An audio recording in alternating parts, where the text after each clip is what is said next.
অনেক ছাত্রছাত্রী বড় একটা ভুল করে বাংলা বাক্য গঠনের ক্ষেত্রে শ্রেণীবিভাগ নিয়ে।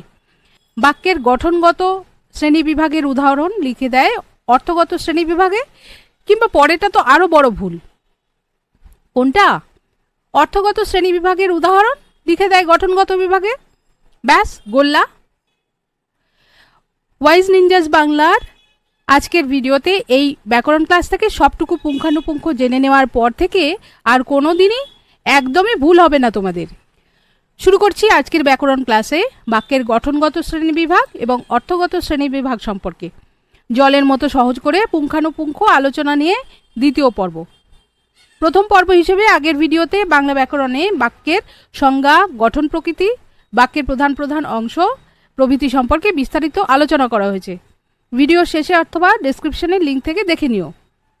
এসএলএসটি প্রস্তুতি নিচ্ছেন যারা, তাদের জন্য আজকের ভিডিওতেও রয়েছে গোল্ডেন টিপস, যা আপনার পরীক্ষার প্রস্তুতি এবং পাঠদান উভয় সময়েই দুর্দান্ত কাজে আসবে। ওয়াইজ নিনজাস বাংলার ব্যাকরণ ক্লাসে স্বাগত জানাই আমি বিদ্যুৎ লেখা। যারা চ্যানেল সাবস্ক্রাইব করে পাশে আছেন তাদের আমার আন্তরিক কৃতজ্ঞতা জানাই। যারা এই ভিডিওর মাধ্যমে প্রথম পরিচিত হচ্ছেন চ্যানেলের সঙ্গে, তাদের অনুরোধ করছি অবশ্যই চ্যানেল সাবস্ক্রাইব করে পাশে থাকবেন। আপনাদের লাইক, কমেন্ট, শেয়ার আমাকে উৎসাহিত করে পরবর্তী ভিডিওতে আরও মূল্যবান যোগ করতে। আর কথা না বাড়িয়ে চলো শুরু করি আজকের পড়াশোনা। বাক্য কাকে বলে এই সংজ্ঞা থেকে আগের ক্লাসে সবাই জেনেছি যে পরস্পর অর্থ সম্বন্ধযুক্ত এক বা একাধিক পদ মিলিত হয়ে মনের ভাব সম্পূর্ণভাবে প্রকাশ করলে তাকে বাক্য বলে। আর বাংলা বাক্যের গঠনগত পরিচয়ে দেখেছি কর্তা, কর্ম, ক্রিয়া অর্থাৎ সাবজেক্ট, অবজেক্ট, ভার্ব, এসওভি পাশাপাশি বসে। তো এই তো হয়ে গেছে বাক্যের সংজ্ঞা, গঠনগত পরিচয়, এসব তো আগেই জেনে নিয়েছি। শ্রেণী বিভাগ আবার কেন, কি দরকার আছে? দরকার আছে এবং অবশ্য প্রয়োজনীয় বলেই বাক্যের গঠনগত এবং অর্থগত শ্রেণীবিভাগ সম্পর্কে জানার প্রয়োজন আছে। বলবো একে একে। তার আগে চলো একটা কথোপকথন শোনাই। মা বললেন, বাবু একটু জলটা এনে দে তো। মেয়ে বলল, কি দারুণ জল গো মা। মা বললেন, তুই আবার হোমওয়ার্ক করিসনি? মেয়ে বলল, হোমওয়ার্ক করো। মা রেগে বললেন, চুপ করে বসো। মেয়ে বলল, আমি বসবো কেন? ফলাফল কি হতে পারে? ফলাফল বাংলা ব্যাকরণে বাক্য গঠনের নিয়মগুলোর নাচানাচি। মা অবশেষে হেসে বললেন, এই হয়তো জীবন্ত ব্যাকরণ ক্লাস। এইভাবে তো নিশ্চয়ই আমাদের কথোপকথন হয় না, সেই জন্য এই কথোপকথনটা শোনালাম। তাই বাক্য গঠনের প্রকৃত নিয়মগুলো এবারে সঠিকভাবে জেনে নেওয়া প্রয়োজন। গঠনগত দিক থেকে বাক্যকে কয়টি ভাগে ভাগ করা যায় ও কি কি? বাক্যের গঠনে বিশেষ্য, বিশেষণ, ক্রিয়াযোজক পদ ইত্যাদির সংখ্যা ও অবস্থান দেখে বিচার করাই বাক্যের গঠনগত শ্রেণীবিভাগ। বাংলা বাক্যকে গঠনগত দিক থেকে 4টি বিভাগে বিভাজিত করা যায়, যথা সরল বাক্য, জটিল বাক্য, যৌগিক বাক্য ও মিশ্র বাক্য। এক্ষেত্রে খুবই জরুরি একটা কথা বলে দিই, সেটা মাথায় রাখতে হবে। বাংলা গঠনের জন্য চিরস্মরণীয় টিপস, যেটা অবশ্যই মাথায় রাখবে তোমরা, প্রধানত সমাপিকা ক্রিয়াকে কেন্দ্র করে বাক্যের শ্রেণীবিভাগ করা হয়। এই যে সরল বাক্য, জটিল বাক্য, যৌগিক বাক্য, মিশ্র বাক্য, এই বিভাজনটা করা হবে প্রধানত সমাপিকা ক্রিয়াকে কেন্দ্র করে। সরল বাক্যের ক্ষেত্রে একটি সমাপিকা ক্রিয়া থাকলেও এক বা একাধিক অসমাপিকা ক্রিয়া থাকতে পারে। সরল বাক্য ভাষাচার্য সুনীত কুমার চট্টোপাধ্যায়ের মতে যে বাক্যে একটিমাত্র উদ্দেশ্য ও একটিমাত্র বিধেয়, যেটা সমাপিকা ক্রিয়া থাকে, তাকে সরল বাক্য বলে। যেমন আগামীকাল বাড়ি যাব, এই বাক্যে একটি সমাপিকা ক্রিয়া আছে যাব, এবং একটিমাত্র উদ্দেশ্য আমি বা আমরা, এখানে উহ্য অবস্থায় আছে। এরকম আরও উদাহরণ দেওয়া যায়। চীনা খাবার ভালো লাগে, কার ভালো লাগে সেটা তো বলে দেওয়া নেই, কিন্তু ভালো লাগে সেটা আমি উহ্য আছে এই ধরে নেওয়া যায়। বা আমাদের চীনা খাবার ভালো লাগে এরকম ধরে নেওয়া যায়, কিন্তু উদ্দেশ্য আছে এবং উহ্যভাবে আছে। বিদেশ যাওয়া বেশ খরচ সাপেক্ষ। কাদের হতে পারে? যারাই বিদেশ যাচ্ছে, উদ্দেশ্য উজ্জ্ব আছে। দাদু দোলনা চেয়ারটাতে বসে আছেন। দাদু উদ্দেশ্য দোলনা চেয়ারটাতে বসে আছেন, বিধেয় বসে আছেন, সমাপিকা ক্রিয়া। একটিমাত্র উদ্দেশ্য, একটিমাত্র সমাপিকা ক্রিয়া। এইভাবে সরল বাক্য গঠিত হচ্ছে। আর ওই যে নিয়মটা বলছিলাম, একটি সমাপিকা ক্রিয়া থাকলেও এক বা একাধিক অসমাপিকা ক্রিয়া থাকতে পারে। এই পরের বাক্যটা এবার পড়া যাক। আমি সকালে বই খাতা গুছিয়ে নিয়ে তাড়াতাড়ি বিদ্যালয়ে গিয়ে বাংলা শিক্ষককে নমস্কার করলাম। উদ্দেশ্য আমি কি কি করছি? গুছিয়ে নিয়ে, বিদ্যালয়ে গিয়ে, এই নিয়ে গিয়ে এগুলি অসমাপিকা ক্রিয়া। আর সমাপিকা ক্রিয়া নমস্কার করলাম সমাপিকা ক্রিয়া। তাহলে একাধিক এখানে অসমাপিকা ক্রিয়া আছে আর একটি সমাপিকা ক্রিয়া আছে, উদ্দেশ্য একটি আছে। এইভাবে আমরা ভেঙে ভেঙে দেখলে নিয়মগুলিকে দেখতে পাবো, সরল বাক্য কিভাবে গঠিত হচ্ছে। এই বিষয়গুলো মাথায় রাখতে হবে। এরপর জটিল বাক্য। কোনো বাক্যে একটি প্রধান উপবাক্য এবং এক বা একাধিক অপ্রধান উপবাক্য থাকলে সেই বাক্যকে জটিল বাক্য বলা হয়। উদাহরণ, রাজু যে আজ খেলতে যায়নি সেটা আমি জানি। দেখো, প্রথম বাক্যের মধ্যে দুটি খণ্ড বাক্য আছে। রাজু যে আজ খেলতে যায়নি, 1 নম্বর। 2 নম্বর হচ্ছে সেটা আমি জানি। এই দুটি খণ্ডবাক্য যখন একটি বাক্যে পরিণত হলো, তখন সেটা আমি জানি এই বাক্যখণ্ডটি একে আশ্রয় করলো রাজু যে আজ খেলতে যায়নি এই অংশটি। অপ্রধান খণ্ডবাক্যগুলি প্রধান খণ্ডবাক্যের সঙ্গে কিভাবে যুক্ত হচ্ছে? সাপেক্ষ শব্দজোড়, সাপেক্ষ অব্যয় এইসব দ্বারা যুক্ত হবে। সেই জন্য ব্যাকরণ অনুযায়ী বলা যায়, যে বাক্যে একটি প্রধান খণ্ডবাক্য এবং তার আশ্রিত এক বা একাধিক অপ্রধান খণ্ডবাক্য থাকে তাকে জটিল বাক্য বলে। উদাহরণ প্রথমে বললাম, রাজু যে আজ খেলতে যায়নি সেটা আমি জানি। আরেকটা উদাহরণ, যেহেতু সকাল থেকে বৃষ্টি হচ্ছে তাই আজ অফিসে গেলাম না। এইভাবে পরস্পরকে নির্ভর করছে। তারপর যৌগিক বাক্য। একের বেশি প্রধান উপবাক্য যখন কোনো অব্যয় দ্বারা সংযুক্ত হয় তখন সেই বাক্যকে যৌগিক বাক্য বলে। যেমন, বিরাট ভারতীয় দলের অধিনায়ক এবং সে একজন ভালো ক্রিকেটার। দুটো খণ্ড, বিরাট ভারতীয় দলের অধিনায়ক, সে একজন ভালো ক্রিকেটার। এই দুটো বাক্যকে, উপবাক্যকে জুড়ছে কে?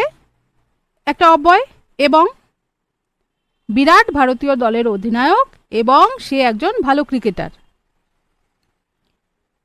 লোকটা গরিব কিন্তু সৎ। লোকটা গরিব, সৎ, এই দুটো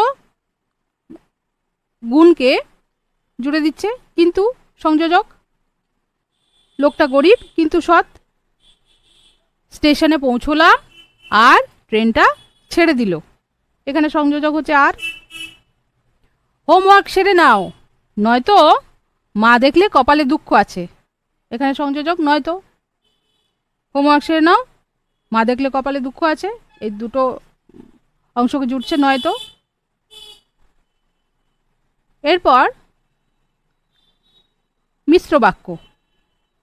যে ধরনের বাক্যের মধ্যে সরল, জটিল এবং যৌগিক বৈশিষ্ট্য মিশে থাকে সেই বাক্যকে বলা হয় মিশ্র বাক্য। এক বা একাধিক ভিন্ন উপবাক্যের মিলনে যে পূর্ণ বাক্য গঠিত হয় তাকে মিশ্র বাক্য বলছে। তার মানে এখানে এই যে সরল, জটিল, এই যে আগে বিভাগগুলো জেনেছি, এখানে এই সব গুণগুলি মিশ্রিতভাবে দেখা যাবে। কিরকম উদাহরণ দেখে নিই। বিরাট, কমা, এটা একটা অংশ। যে ভারতীয় দলের অধিনায়ক, এটা আরেকটু অংশ, দুর্দান্ত ভালো ক্রিকেট খেলে এবং তার খেলা আমি দেখেছি। এই তিনটে অংশ মিলে একটা মিশ্রিত গুণসম্পন্ন বাক্য তৈরি হচ্ছে। তাহলে সরল, জটিল এবং যৌগিক বৈশিষ্ট্য মিশে থাকছে এই ধরনের বাক্যকে বলা হচ্ছে মিশ্র বাক্য। আরও উদাহরণ, বেলা 12টা বেজে গেছে কিন্তু এখনো পর্যন্ত না রান্নার দিদি এসে পৌঁছেছে না বাজার থেকে শাকসবজি। এখানে একসাথে কথাটা বলা হয়ে গেছে। আমরা বর্তমানে এই ধরনের এই সুরেই এই ধরনেরই কথা বলি। বেলা 12টা বেজে গেছে কিন্তু এখনো পর্যন্ত না রান্নার দিদি এসে পৌঁছেছে না বাজার থেকে শাকসবজি, মানে বাজার থেকে শাকসবজিও এসে পৌঁছয়নি। পরের বাক্য মিশ্র বাক্য,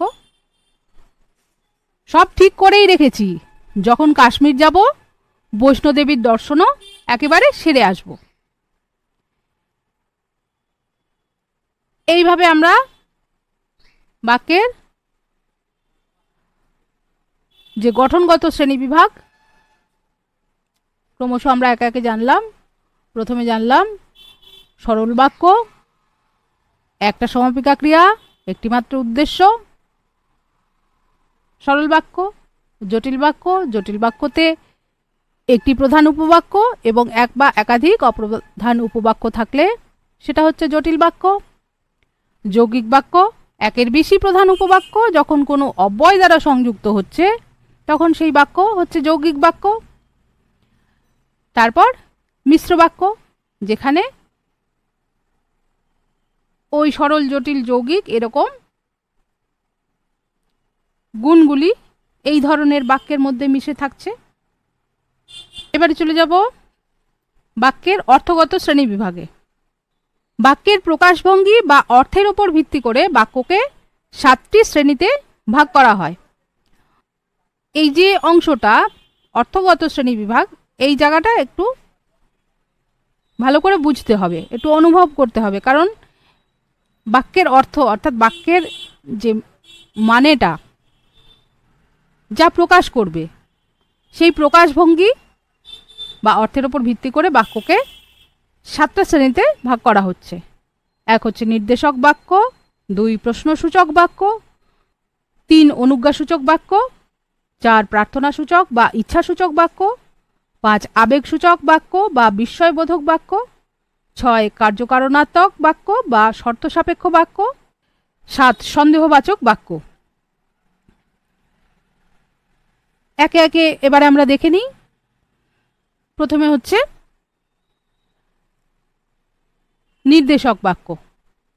যেসব বাক্যে সাধারণত কোনো কিছু বিষয়ে বলা হয় অথবা বাক্যে কোনো ভাব বা ঘটনা সম্পর্কে সাধারণ বিবৃতি থাকে তাকে নির্দেশক বাক্য বলা হয়।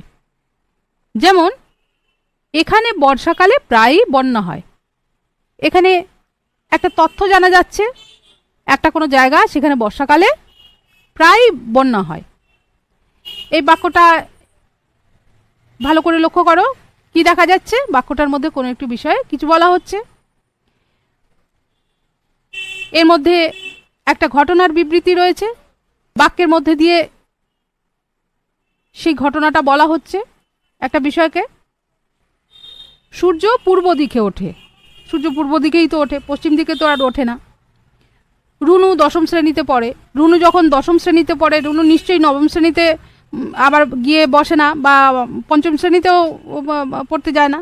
তাহলে রুনু যখন 10ম শ্রেণীতে পড়ে 10ম শ্রেণীতেই পড়ে, এটা একটা সত্য, একটা বিবৃতি। বৈশাখ জ্যৈষ্ঠ মাস গ্রীষ্মকাল, বৈশাখ জ্যৈষ্ঠ মাস ছাড়া অন্য কোনো মাস গ্রীষ্মকাল, অবশ্য এখনকার না সেটা নয়, আমাদের ক্যালেন্ডারে আমরা তো সেটাই দেখি, বৈশাখ জ্যৈষ্ঠ মাস গ্রীষ্মকাল, একটা স্ট্যান্ডার্ড নিয়ম তো মানতে হবে। তো এরকম নির্দেশক, এই জন্যই বলা হচ্ছে নির্দেশক, কোনো কিছু একটা সত্য, একটা বিবৃতিকে, একটা বিষয়কে বিবৃত করছে, নির্দেশ করছে। স্কুল থেকে আমার বাড়ির দূরত্ব 6 কিলোমিটার, 7 কিলোমিটার নয়, কালকে সেটা 8 কিলোমিটার হয়ে যাবে না। স্কুল থেকে আমার বাড়ির দূরত্ব যখন মাপা হয়েছে 6 কিলোমিটার, সেটা 6 কিলোমিটারই নির্ধারিত থাকবে। তাই কোনো একটা বিষয় যেটা একটা সত্যকে বিবৃত করছে, একটা স্ট্যান্ডার্ডাইজড ট্রুথকে বিবৃত করছে, সেটাই হচ্ছে নির্দেশক বাক্য। আবার এই যে নির্দেশক বাক্য, একে আবার দুই ভাগে ভাগ করা হচ্ছে। ক, ইতিবাচক বা হ্যাঁবাচক বা অস্তর্থক বাক্য। কারণ প্রশ্নতে হয়তো ইতিবাচক অস্তার্থক, ইতিবাচক নির্দেশক এরকম বলা হলো, বা হ্যাঁবাচক নির্দেশক বলা হলো, বা অস্তার্থক নির্দেশক এরকম বলা হলো। সুতরাং ঘাবড়ে না গিয়ে বিকল্প যে নামগুলো সেইগুলোও জেনে নিতে হবে। ইতিবাচক বা হ্যাঁবাচক বা অস্তার্থক বাক্য কোনটা? বাক্যে যখন সমর্থন বা স্বীকৃতির মাধ্যমে কোনো কিছুকে বর্ণনা করা হয় তখন তাকে অস্তার্থক বাক্য বলে। যেমন রিজু কবিতা বলবে, রিজু কবিতা বলবে যখন বলা হয়েছে তখন রিজুই বলবে, রিনা বলবে না। তুমি আসবে, তুমি আসবে মানে তোমাকে আসতে বলা হচ্ছে, তুমিই আসবে, তোমার মা আসবে এ কথা বলা হয়নি। তুমি আসবে মানে তুমিই আসবে। নিতার গানের গলা বেশ মিষ্টি, রুমার গানের গলার কথা এখানে বলা হচ্ছে না, এখানে নিতার গানের গলা যে মিষ্টি, বেশ মিষ্টি, সেই কথাই বলা হচ্ছে। রমেনবাবু এই অফিসের খুব বিশ্বস্ত কর্মী। শিবেনবাবুর কথা বলা হচ্ছে না, রমেনবাবুর কথাই বলা হচ্ছে। তাহলে কি দেখা যাচ্ছে? ওই যে বললাম, একটা নির্ধারিত সত্য, স্ট্যান্ডার্ডাইজ ট্রুথ, তাকে বিবৃত করছে, সেটাই নির্দেশক। আর ইতিবাচক হ্যাঁবাচক অস্তার্থক সেটা কেমন? রিজু কবিতা বলবে, তুমি আসবে, গানের গলা বেশ মিষ্টি, রমেনবাবু এই অফিসের খুব বিশ্বস্ত কর্মী। এবারে দ্বিতীয় এর ভাগ, নেতিবাচক বা নাবাচক বা নঙর্থক নির্দেশক। বাক্যে যখন অসমর্থন বা অস্বীকৃতির মাধ্যমে কোনো কিছুকে বর্ণনা করা হয় তখন তাকে নাবাচক বা নঙর্থক বাক্য বলে। উদাহরণ, মিথ্যেবাদীকে কেউ বিশ্বাস করে না। একদম নির্ধারিত সত্য, নিশ্চিত সত্য, মিথ্যাবাদীকে কেউ কি কোনোদিন বিশ্বাস করবে? কোনোদিনও বিশ্বাস করবে না। তাই মিথ্যাবাদীকে কেউ বিশ্বাস করে না। এখানে তোমার আসার কোনো প্রয়োজন নেই। দেখো, না, নেই, নয় এগুলোই বাক্যের শেষে থাকছে, নঙর্থক। না বলছে মিথ্যাবাদীকে কেউ বিশ্বাস করে না, তোমার এখানে আসার কোনো প্রয়োজন নেই, বিবেকবান মানুষের সংখ্যা বেশি নয়, যুদ্ধ কেউই চায় না। তাহলে নেতিবাচক নাবাচকে আমরা না, নয়, নেই এগুলো পাচ্ছি। এর পরের ভাগ হচ্ছে প্রশ্নসূচক বাক্য। প্রশ্নসূচক বাক্যে বোঝাই যাচ্ছে, প্রশ্ন করা হয় যে বাক্যের মাধ্যমে। যখন কোনো বাক্যের মাধ্যমে কোনো রকম প্রশ্ন করা হয় তখন সেই বাক্যকে প্রশ্নসূচক বাক্য বলে। এখানে একটা জিজ্ঞাসা চিহ্ন থাকে, প্রশ্ন করছি তো একটা চিহ্ন দিয়ে সেটা নির্দেশিত করতে হবে। আর এই প্রশ্ন করার জন্য কয় রস্যিকারে কি লিখি আমরা, আর যখন সেই ধরন রকম তার অল্প বিস্তর জানতে চাওয়া হয় তখন কয় দীর্ঘিকারে কি হবে। তাহলে এই প্রশ্নসূচক বাক্য কিরকম? সবার হাতের রান্নার স্বাদ কি একরকম হয়? হয় না। তুমি কবে বাড়ি ফিরবে? কাল ফিরবো, আজ ফিরবো না, না বাড়ি ফিরবো না, এই তো কালই ফিরে আসবো, এরকম নানা রকম উত্তর হতে পারে। একটা প্রশ্ন, যে প্রশ্নের মাধ্যমে জিজ্ঞাসা করা হচ্ছে কোনো কিছু। স্যার কি আজকে পড়াবেন? কে কলিং বেল বাজালো? তাহলে কোনো রকম প্রশ্ন করা হলে সেই বাক্যকে প্রশ্নসূচক বাক্য বলা হচ্ছে। এবার এরও দু ধরনের আছে, হ্যাঁ বাচক অস্তার্থক প্রশ্নসূচক বাক্য এর উদাহরণ আমরা একটু দেখে নিই। তুমি কি কালকে আসতে পারবে? এখানে প্রশ্নতে না, নয়, নেই, প্রয়োজনও পড়ছে না এই প্রশ্নটা জিজ্ঞাসা করতে, সেই জন্য এটা হ্যাঁবাচক অস্তর্থক প্রশ্নসূচক বাক্য। নাবাচক অস্তর্থক প্রশ্নসূচক বাক্য কীরকম? তুমি কি আজকে আসতে পারবে না, এই যে বিষয়টা, তুমি কি কালকে আসতে পারবে, হয়তো উত্তর হচ্ছে হ্যাঁ, তার মানে সে আজকে আসতে পারবে না। নাবাচক অস্তর্থক প্রশ্নসূচক দাঁড়াবে তুমি কি আজকে আসতে পারবে না, আজকে আসতে পারবে না বলেই তো সে কালকে আসবে, বা সেটাও নাও হতে পারে, কিন্তু প্রশ্নের ধরনে না, নয়, নেই যেটাই থাকবে সেটা হচ্ছে নঙর্থক, আর যেখানে সেটা থাকছে না সেটা হচ্ছে অস্তর্থক। ক্রিয়াকে আমরা যেভাবে অস্তর্থক বা নঙর্থক হিসাবে পাচ্ছি সেভাবেই প্রশ্নসূচক বাক্যের ধরনটা দাঁড়াবে। এরপরে অনুজ্ঞাবাচক বাক্য। অনুজ্ঞাবাচক বাক্য কীরকম? যে সকল বাক্যে আদেশ, উপদেশ বা অনুরোধ বোঝায় সেই সমস্ত বাক্যকে অনুজ্ঞাসূচক বাক্য বলা হয়।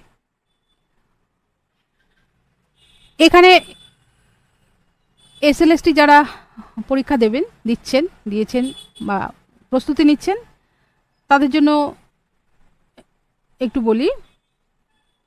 আদেশ, অনুরোধ, অনুমতি, প্রার্থনা, অনুনয় প্রভৃতি অর্থে বর্তমান এবং ভবিষ্যৎকালে মধ্যম পুরুষে ক্রিয়াপদের যে রূপ হয় তাকে অনুজ্ঞাপদ বলে। মধ্যম পুরুষের তুচ্ছার্থক বা ঘনিষ্ঠার্থক সর্বনামের অনুজ্ঞায় ক্রিয়াপদে কোনো বিভক্তি যোগ হয় না, মূল ধাতুটি ক্রিয়াপদ রূপে ব্যবহৃত হয়। তুমি তাড়াতাড়ি বাড়ি যাও। যদি আমরা এই বাক্যটিকে লক্ষ্য করি,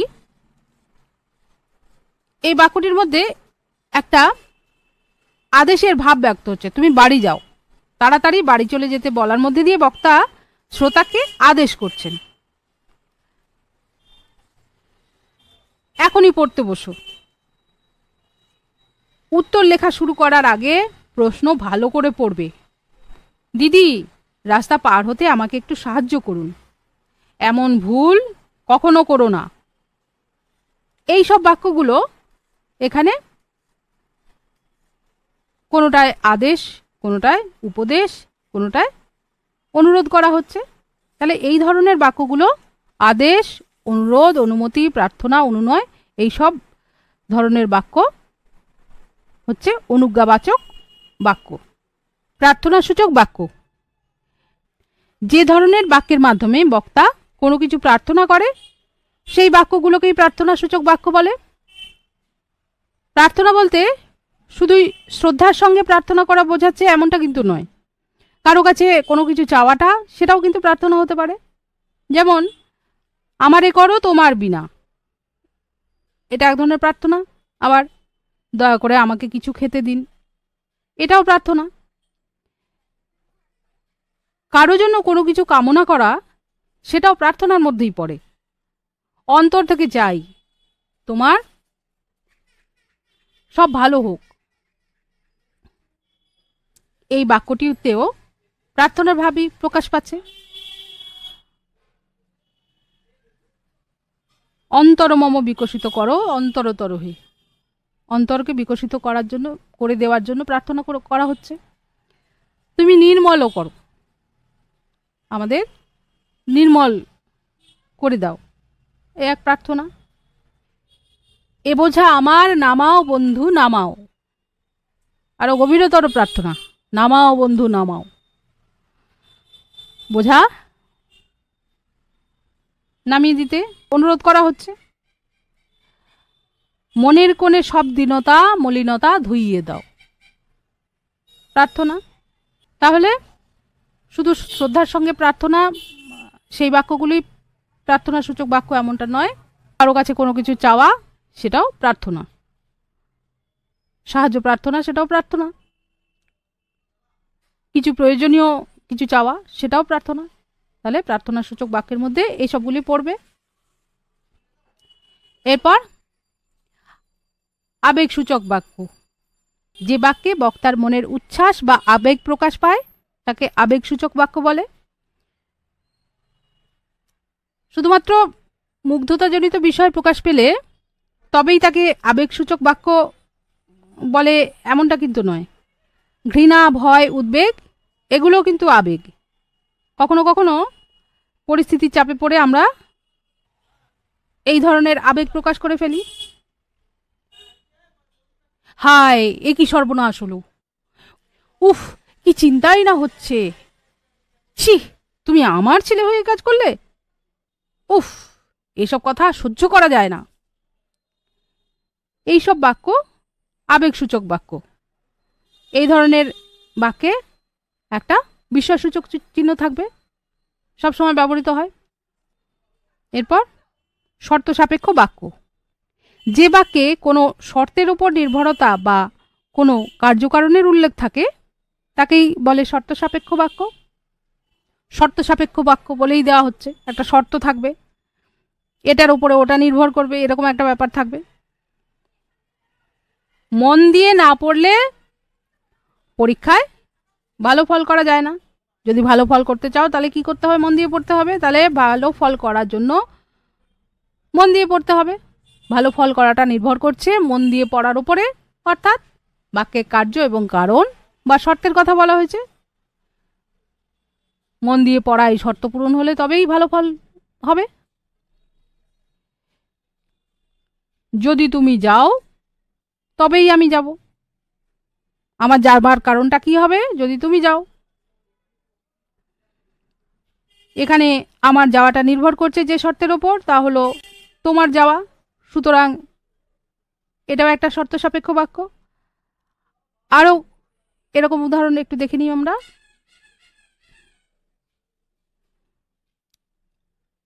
স্যারের ক্লাস থাকলে তবেই আসবো। তাহলে স্যারের ক্লাস থাকলে তবে আসবো। আমার আসার কারণটা কি হবে? স্যারের ক্লাস। শর্তটা কি? স্যারের ক্লাস থাকতে হবে, তবেই আসবো। ইটটি ছুড়লে পাটকেলটি খেতে হয়, পাটকেলটি খেতে হবে যদি তুমি ইটটি ছোড়ো। আমি প্রতিবাদ করব, কেননা তুমি যা করছো তা অন্যায়। আমি প্রতিবাদ করব কারণ তুমি যা করছো তা অন্যায়। যখনই তুমি বলবে তখনই আমি বইটা পাঠাবো। তাহলে শর্ত সাপেক্ষ বাক্য আমরা দেখে নিলাম। এরপর সন্দেহবাচক বাক্য। খানিকটা আভাস পাচ্ছ সন্দেহ কিরকম? কোনো বাক্যে যখন বুঝি, বোধ হয়, হয়তো, নাকি প্রভৃতি শব্দের প্রয়োগ থাকায় বাক্যের মধ্যে বক্তার অনিশ্চিত ভাব বা সন্দেহ প্রকাশ পায়, তবে তাকে সন্দেহবাচক বাক্য বলে। তোমরা নাকি পাকাপাকিভাবে দেশ ছেড়ে চলে যাচ্ছ? তোমরা পাকাপাকিভাবে দেশ ছেড়ে চলে যাচ্ছ।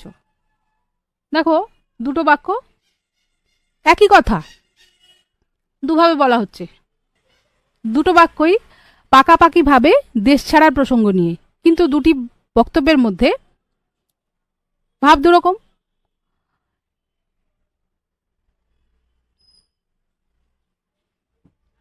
দ্বিতীয় বাক্যে রয়েছে দেশ ছাড়ার নিশ্চিত ঘোষণা। প্রথম বাক্যে নাকি শব্দের প্রয়োগ থাকায় বক্তার সংশয়ের ভাব প্রকাশ পেয়েছে। সে নিশ্চিত নয়, শুনেছে আর কি, তো সেজন্য শিওর হওয়ার জন্য জিজ্ঞাসা করছে, তোমরা নাকি পাকাপাকিভাবে দেশ ছেড়ে চলে যাচ্ছ? আরো উদাহরণ দেখে নিই। আমার মনে হয় কথাটা তোমায় বলেছি। দেখো, মনে হয়, বলেছি কিনা সঠিক খেয়াল নেই, এই নিয়ে সংশয়, সেই জন্যই মনে হয়। আমার মনে হয় কথাটা তোমায় বলেছি। তুমি বুঝি কাল যাবে? নিশ্চয়তা কোনোটাতেই নেই। কাল নাকি স্কুল ছুটি থাকবে? ওখানে হয়তো এতক্ষণে সবাই পৌঁছে গেছে। তাহলে প্রতিটা বাক্যে আমরা দেখতে পাচ্ছি একটা অনিশ্চয়তা, সন্দেহ, সংশয়। এই সন্দেহ সংশয় প্রকাশ করে যে বাক্যগুলো, সেগুলি হলো সন্দেহবাচক বাক্য। এইবারে দেখো, এই সন্দেহবাচক এবং বিস্ময়সূচক বাক্য দিয়ে ম্যাজিক। সন্দেহবাচক এবং বিস্ময়সূচক বাক্য দিয়ে গড়েছেন অসামান্য এই গীতি প্রতিমা। বলতে পারো কে? আচ্ছা, প্রথমে বলি। ও কি এলো? ও কি এলো না? বোঝা গেল না, গেল না। ও কি মায়া? কি স্বপন ছায়া? ও কি ছলনা? ধরা কি পড়ে ও রূপেরই ডোরে, গানেরই তানে কি বাঁধিবে ওরে?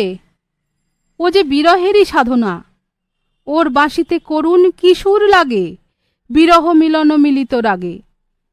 সুখে কি দুঃখেও পাওয়া না পাওয়া, হৃদয় বনে ও উদাসী হাওয়া, বুঝি শুধু ও পরম কামনা।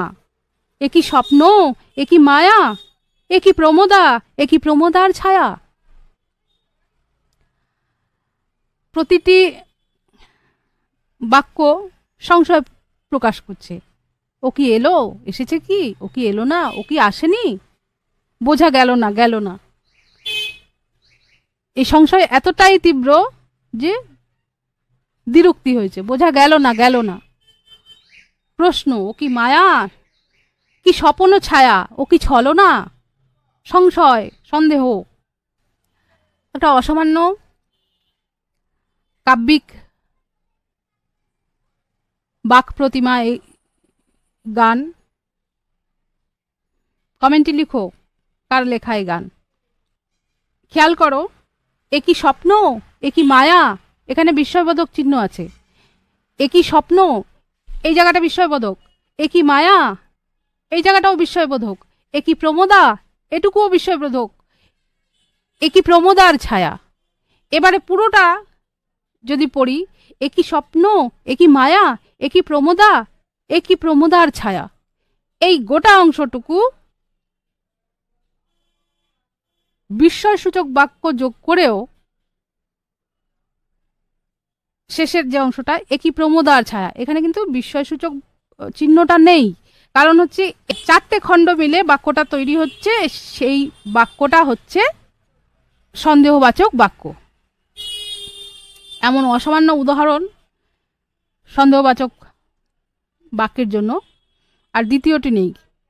এই একটা গানেই বিস্ময়সূচক এবং সন্দেহবাচক বাক্যকে চিনে নেওয়ার এমন অতুলনীয় উদাহরণ বাংলা সাহিত্যে কমই আছে। তাহলে আমরা বাক্যের গঠনগত, অর্থগত যে শ্রেণীবিভাগ সেগুলো আমরা জানলাম। এবারে এসএলএসটি প্রস্তুতি যারা নিচ্ছেন তাদের জন্য গোল্ডেন টিপস। 1 নম্বর হচ্ছে সংজ্ঞা নয়, গঠন বুঝুন। বাক্যে যতবার ক্রিয়া বদলাবে ততবার নতুন উপবাক্য আসবে। যে ছাত্র এটা ধরতে শিখবে সে নিজেই গঠন নির্ধারণ করে ফেলতে পারবে। সরল, জটিল, যৌগিক সব ধরনের বাক্যই। এই লজিকের ওপরে প্রস্তুতি থাকাটা এসএলএসটি শিক্ষকদের জন্য খুবই জরুরি। 2 নম্বর, শুধুমাত্র অব্যয় নয়, বাক্যের মধ্যে সম্পর্ক দেখুন। যে, যদি, যাই, কিন্তু এরা কিন্তু শুধু চিহ্ন, কিন্তু মূল কথা হলো এদের উদ্দেশ্য কি, তারা বাক্যগুলোকে কেমন সম্পর্কের বন্ধনে বেঁধেছে, এরা আশ্রিত না স্বাধীন, এগুলো মধ্যেকার সম্পর্কটা দেখতে হবে। শিক্ষক হিসাবে এই সম্পর্কের ধরন বোঝানোই আসল স্কিল। 3 নম্বর হচ্ছে মিশ্র বাক্য শেখান গল্পের মাধ্যমে।